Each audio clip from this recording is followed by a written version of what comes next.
Words reverence and gratitude. Prime Minister Narendra Modi climbing the last few steps to reach the dais. प्रधानमंत्री जी का शुभागमन हो चुका है।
थोड़ी ही देर में माननीय प्रधानमंत्री जी राष्ट्र को संबोधित करेंगे।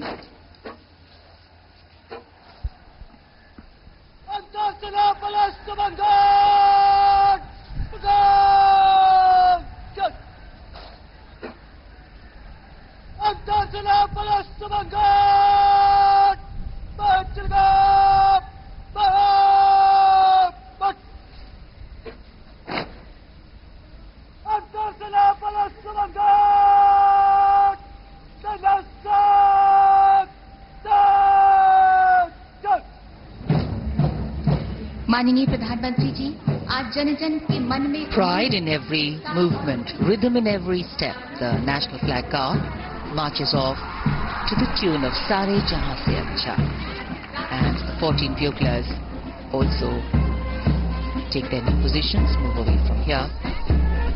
The Prime Minister acknowledging the greetings on either sides of the VIP enclosure. जब से हम आजाद हुए, हम आगे बढ़े।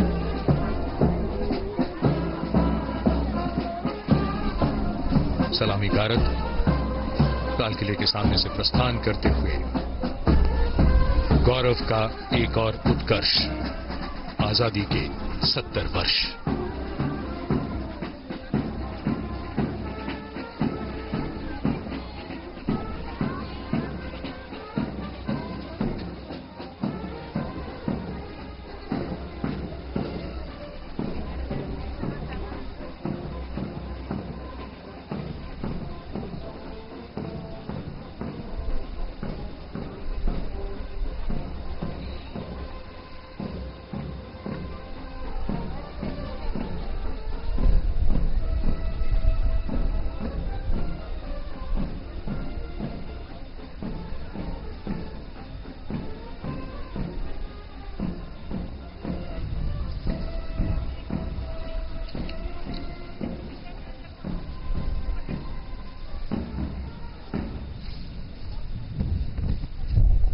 मेरे प्यारे देशवासियों,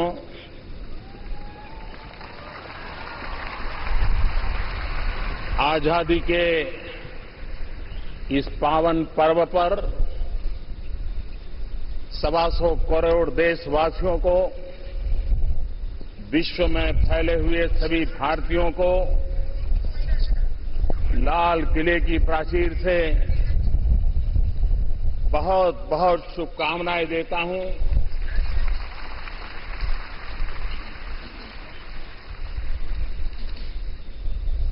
आजादी का ये पर्व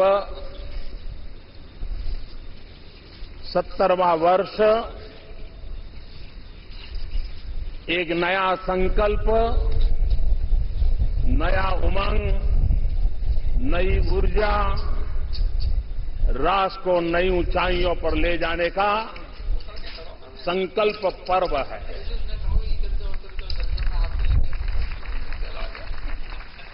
आज हम जो आजादी की सांस ले रहे हैं,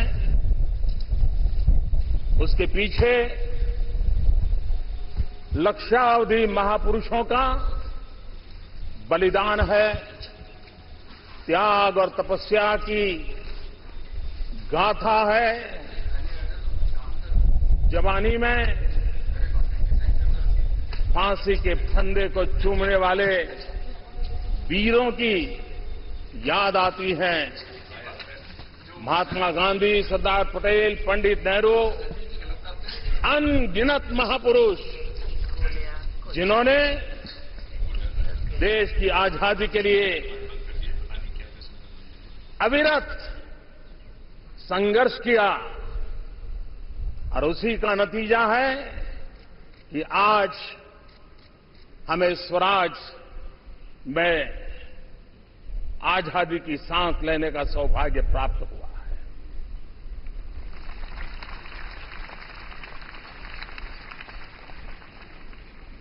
भारत एक चिर पुरातन राष्ट्र है। हजारों साल का इतिहास है, हजारों साल की सांस्कृतिक विरासत है। वेद से विवेकानंद तक, उपनिषद से उपग्रह तक, सुदर्शन चक्रधारी मोहन से लेकर के चरखाधारी मोहन तक, महाभारत के भीम से लेकर के भीमराव तक एक लंबी हमारी इतिहास की यात्रा है, विरासत है। अनेक उतार चढ़ाव इस धरती ने देखे हैं, अनेक पीढ़ियों ने संघर्ष किया है, अनेक पीढ़ियों ने मानव जात को महामूल्य देने के लिए तपस्याएं की है।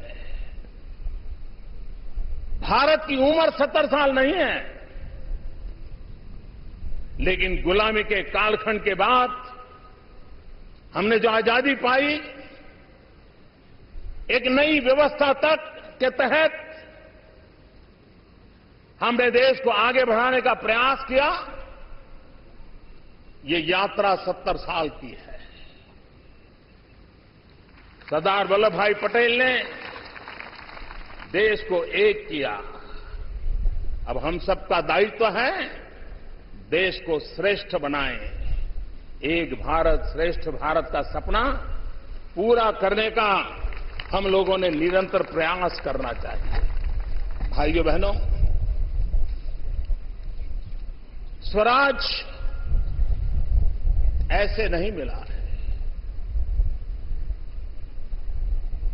जुल्म बेशुमार थे, लेकिन संकल्प अड़िग थे। हर हिंदुस्तानी आजादी के आंदोलन का सिपाही था। हर एक का जज्बा था देश आजाद हो सकता है हर किसी को बलिदान का सौभाग्य नहीं मिला हो सकता है हर किसी को जेल जाने का सौभाग्य न मिला हो, लेकिन हर हिंदुस्तानी संकल्पबद्ध था। महात्मा जी का नेतृत्व था, सशस्त्र क्रांतिकारियों के बलिदान की प्रेरणा थी, और तब जाकर के स्वराज प्राप्त हुआ है। लेकिन अब स्वराज्य को सुराज्य में बदलना, ये 125 करोड़ देशवासियों का संकल्प है।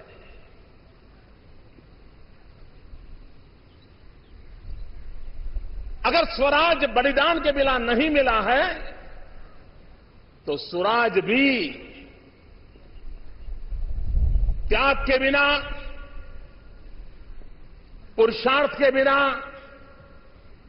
पराक्रम के बिना, समर्पण के बिना, अनुशासन के बिना संभव नहीं होता है। और इसलिए 125 करोड़ देशवासियों के सुराज्य के संकल्प को आगे बढ़ाने के लिए अपनी अपनी विशेष जिम्मेवारियों की ओर प्रतिबद्धता से आगे बढ़ना होगा।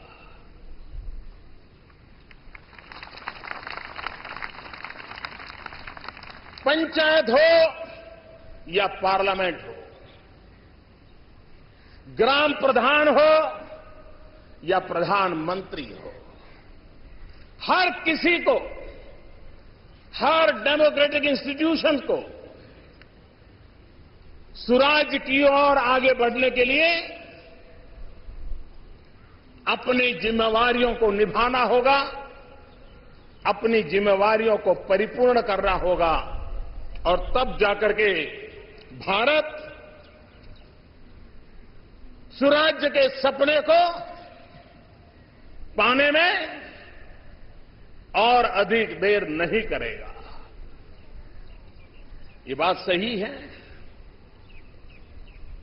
देश के सामने समस्याएं अनेक हैं, लेकिन यह हम न भूलें कि अगर समस्याएं हैं तो इस देश के पास सामर्थ्य भी है। और जब हम सामर्थ्य की शक्ति को लेकर के चलते हैं तो समस्याओं से समाधान के रास्ते भी मिल जाते हैं।